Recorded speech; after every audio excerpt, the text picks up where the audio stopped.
যেভাবে বাচ্চা পেটে উনি নিয়েছেন, বুবলি বাচ্চা পেটে নিয়েছেন, সত্যটা আমি মেনে নিতে পারি, মিথ্যাটা আমি একেবারেই নিতে পারি না। তো যাই হোক, সাকিব অত্যন্ত একজন মানে কি বলবো, সরল সোজা একজন মানুষ। এই সরল সোজা মানুষকে উনি যা তা ওনার মতো করে ইউজ করতে পেরেছে। দুদিন আগে বুবলির কন্যা সন্তানের সাথে ডিএনএ পরীক্ষা করাতে আসেন শাকিব খান।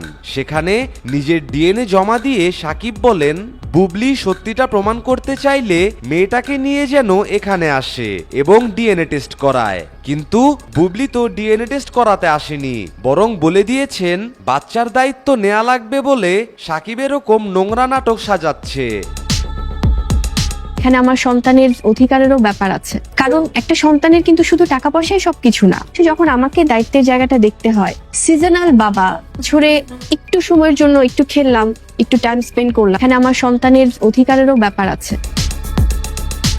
বুবলির এমন মন্তব্য শুনে এবার শাকিবের হয়ে উত্তর দেন অপু বিশ্বাস।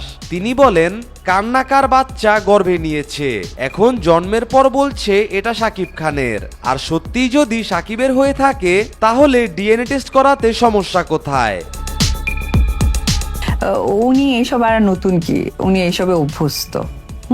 তো ওই জায়গা থেকে কিছু প্রমাণ আসে আর কিছু প্রমাণ হয়তো আড়ালেই থেকে যায়। আমি এসব আমার গায়ে মাখিনি, আমি আমার মতো আছি।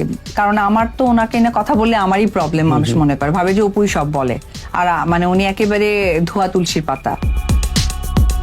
সত্যি তো, বুবলির কন্যা সন্তানটি যদি আসলেই শাকিব খানের হয়ে থাকে তাহলে বুবলি কেন ডিএনএ টেস্ট করাচ্ছে না?